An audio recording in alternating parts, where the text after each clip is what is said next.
Today we are going to see that is practice 3 set 3.1. Question कालचाच आहे, फक्त तुम्ही माझी एक्स्ट्रा एक्झाम्पल घेतली होती. आता क्वेश्चन काय बघा, which of the following sequence are in AP. खालील कोणता सिक्वेन्स AP म्हणजे अर्थमॅटिक प्रोग्रेशन, मराठीमध्ये त्याला अंकगणिती श्रेणी काय म्हणायचं, अंकगणिती श्रेणी आहे सांगा. इफ दे आर, जर का ते जर AP असेल म्हणजे अंकगणिती श्रेणी असेल तर कॉमन डिफरन्स करा, म्हणजे डी कालच्यासारखंच करायचं आहे, फक्त आज पॉईंटमध्ये आपण एक्झाम्पल्स घेणार आहे. हे बघा, फर्स्ट 2 4 6 8. त्याला आपण काय म्हणणार आहे, T1 equal to 2. A means A म्हणजेच T1. फर्स्ट टर्म जी असते तीच T1 असते, लक्षात घ्या, आणि तोच ए असतो. T2 equal to 4, T3 equal to 6 आणि T4 इक्वल टू 8.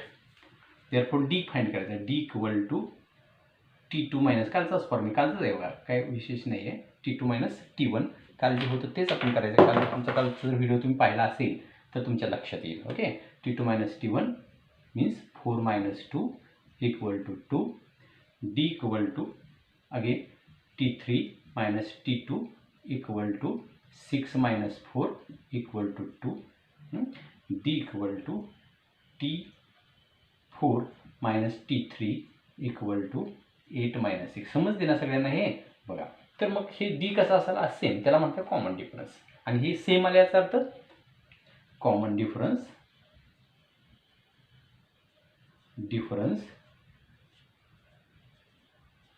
म्हणजे सामायिक फरक. कॉमन डिफरन्स इज सेम, किती आहे, D equal to 2. So सिक्वेन्सला Cremica मराठीमध्ये म्हणतात. सिक्वेन्स इज इन AP म्हणजे ही मराठीमध्ये म्हणणार तुम्ही अंकगणिती श्रेणी आहे असं म्हणणार, आलं का लक्षात. तेवढंच सांगायचं आहे तुम्हाला, बाकी काही नाही. आणखी हे झालं एक एक्झाम्पल. दुसरं बघा,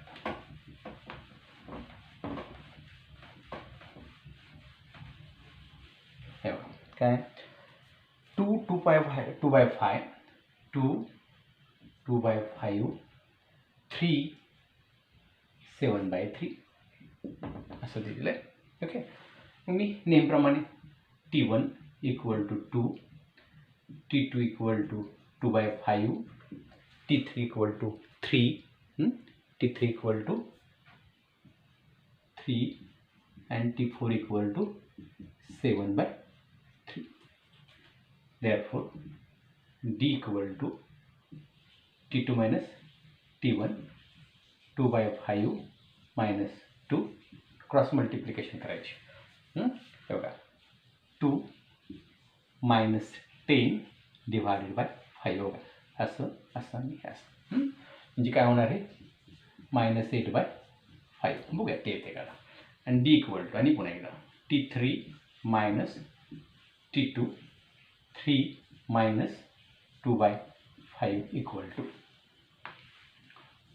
क्रॉस मल्टिप्लिकेशन करू, 15 बघा minus 2 divided by 5 equal to 13 by 5.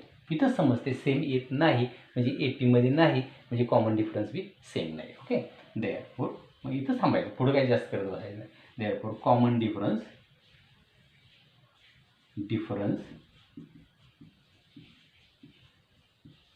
is not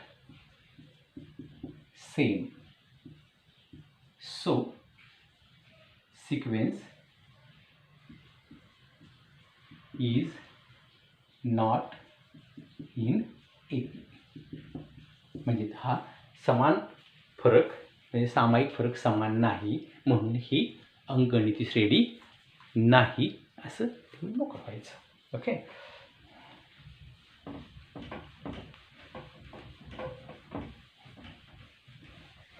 third बघा, -10 मायनस 6 मायनस 2 2 डॉट. ओके, बघूया T1 काय, T1 equal to -10, T2 equal to -6 T3 equal to -2 and T4 equal to 2. Therefore D equal to T2 minus T1 minus 10. T2 काय तुमच्याकडं 6 आहे, -6. Okay, -6 minus 10 -6 plus 10 कसं minus plus equal to 4. D equal to T3 minus T2 -2 minus 6 -2 plus 6 किती आलं बघा 4. D equal to T नाही चालू आहे T नाही चालू आहे अजून चालू आहे T4 minus T4 minus T3 equal to 2 minus 2 equal to 2 plus 2 equal to 4. बघा बरं तिन्हीचाही डिफरन्स कसा आला सेम. तर मी काय म्हणणार कॉमन डिफरन्स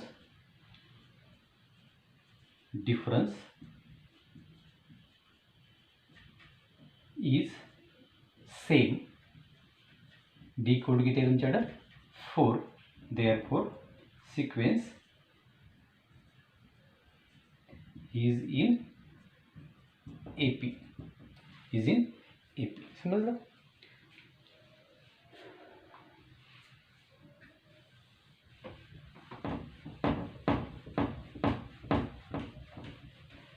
पुढे पाहू 0.34 0.3 0.33 0.333 असंच करत टाटा.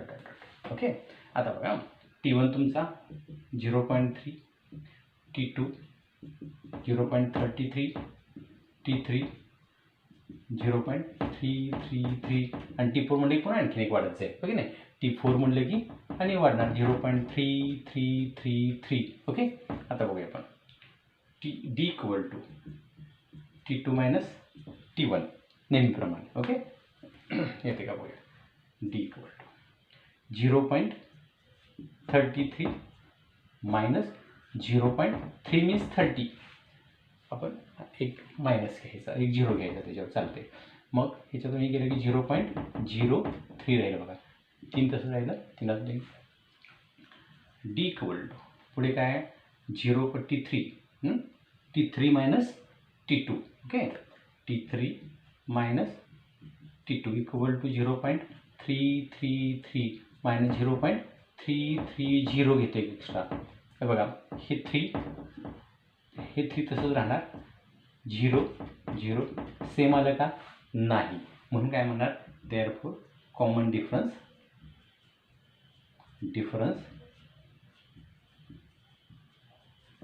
is not same,